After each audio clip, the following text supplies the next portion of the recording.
Formation professionnelle complète et gratuite sur l'élevage des pintades. Comment choisir des pintados de qualité? Les 15 erreurs qui ruinent un élevage dès le premier jour. Le succès d'un élevage se joue avant même le premier repas. Imaginez deux éleveurs qui achètent chacun 100 pintados. Ils utilisent le même aliment. Ils construisent le même bâtiment. Ils travaillent avec la même motivation. Pourtant, 3 mois plus tard, l'un possède un troupeau vigoureux avec très peu de pertes, tandis que l'autre a perdu une grande partie de ses oiseaux. Que s'est-il passé? La réponse est surprenante. Le problème n'a peut-être pas commencé dans le bâtiment, ni dans l'alimentation, ni dans les médicaments. Il a commencé, le jour de l'achat. Des milliers d'éleveurs perdent de l'argent parce qu'ils choisissent leur pintado uniquement en regardant le prix. Ils oublient qu'un pintado de mauvaise qualité coûte souvent beaucoup plus cher qu'un pintado de qualité. Aujourd'hui, vous allez apprendre à reconnaître un excellent pintado, à éviter les pièges les plus fréquents et à prendre des décisions qui protégeront votre investissement dès le premier jour. Souvenez-vous toujours de ceci. L'élevage n'est pas un don. C'est une science, une méthode et une discipline. Pourquoi le choix des pintados est-il si important? Le patrimoine génétique, la qualité de l'élevage d'origine, les conditions d'incubation et le transport influencent fortement les performances futures.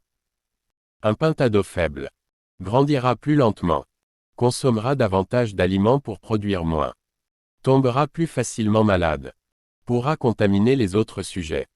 À l'inverse, un pintado vigoureux démarre avec un avantage considérable. Les 15 erreurs qui ruinent un élevage dès le premier jour. Erreur numéro 1, acheter uniquement parce que le prix est bas. Un prix très faible peut cacher une mauvaise génétique, un mauvais couvoir, un transport inadapté, des oiseaux affaiblis. Le coût d'achat n'est qu'une petite partie du coût total d'élevage. Erreur numéro 2, acheter sans connaître l'origine. Demandez toujours l'origine des reproducteurs, l'âge des reproducteurs, le programme sanitaire, la date d'éclosion. Un vendeur sérieux répond clairement à ces questions. Erreur numéro 3, acheter des oiseaux trop faibles. Un bon pintado est vif, curieux, réactif, capable de marcher normalement. Un pintado qui reste immobile ou dort constamment mérite une attention particulière. Erreur numéro 4, négliger les yeux. Les yeux doivent être brillants, ouverts, propres. Des yeux collés ou ternes peuvent indiquer un problème de santé. Erreur numéro 5, ignorer le nombril. Après l'éclosion, le nombril doit être bien refermé. Un nombril mal cicatrisé augmente le risque d'infection. Erreur numéro 6, accepter un plumage sale. Le duvet doit être sec, propre, uniforme. Un plumage humide ou souillé peut révéler des problèmes durant l'éclosion ou le transport. Erreur numéro 7, ne pas observer la respiration. La respiration doit être calme et silencieuse. Un pintado qui respire difficilement ou avec un bruit anormal nécessite de la prudence. Erreur numéro 8, oublier d'examiner les pattes. Les pattes doivent être droites, solides, sans déformation. Le pintado doit marcher facilement. Erreur numéro 9, acheter des oiseaux de taille très différentes. Dans un même lot, les différences importantes de taille traduisent souvent un manque d'homogénéité. Un lot homogène est plus facile à conduire. Erreur numéro 10, transporter les pintados dans de mauvaises conditions. Même les meilleurs pintados peuvent être affaiblis par une chaleur excessive, le froid, un manque d'aération, un transport trop long. Le transport fait partie intégrante de la réussite.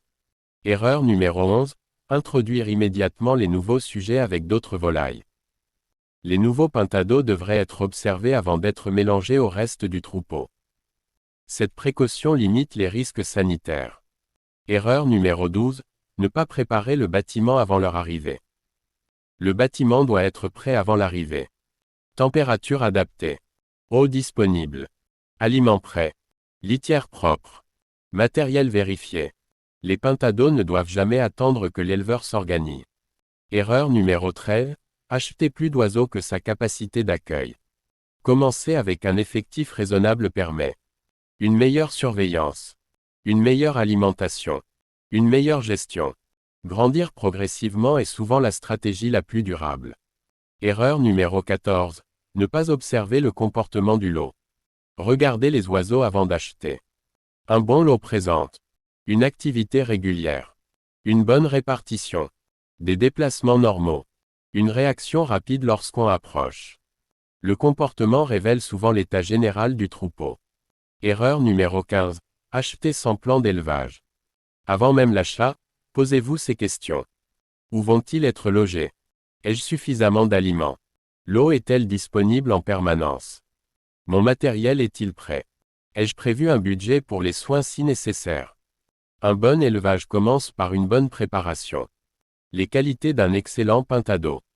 Avant de payer, vérifiez qu'il est vif, bien équilibré, propre, sec, homogène avec le reste du lot, doté d'yeux brillants, d'un nombril bien cicatrisé, de pattes solides, d'une respiration normale, d'un bon appétit. Plus vous serez exigeant au départ, plus vous augmenterez vos chances de réussite. Le secret des grands éleveurs. Les professionnels savent que la rentabilité ne commence pas lorsque les oiseaux sont adultes. Elle commence au moment où l'on choisit les premiers pintados. Chaque mauvais choix coûte du temps, de l'argent, des efforts, et parfois la motivation de continuer. À l'inverse, un bon départ facilite toutes les étapes suivantes. En conclusion, ne laissez jamais le hasard décider de l'avenir de votre élevage. Prenez le temps d'observer, de poser des questions, de comparer les fournisseurs et de choisir des pintados de qualité. Rappelez-vous, un élevage prospère ne se construit pas sur la chance, mais sur de bonnes décisions prises dès le premier jour. Rendez-vous dans le prochain épisode. Épisode 3, les 24 premières heures des pintados, les gestes indispensables qui peuvent sauver jusqu'à 80% des oiseaux et éviter les erreurs les plus coûteuses. Vous découvrirez, heure par heure, comment accueillir correctement vos pintados, préparer leur poussinière, gérer la température, l'eau, l'alimentation et les premiers soins afin de leur offrir le meilleur départ possible. Maintenant, je veux t'entendre. Quelle est la plus grande difficulté que tu rencontres aujourd'hui dans ton élevage? Et si toute cette série t'a apporté de la valeur, écris « Super Goliath » en commentaire pour recevoir ton bonus exclusif. N'oublie pas. Abonne-toi, active la cloche et partage cette série avec d'autres éleveurs. Parce qu'un bon éleveur apprend. Mais un excellent éleveur partage et progresse avec les autres. À très bientôt pour de nouvelles stratégies d'élevage, encore plus puissantes.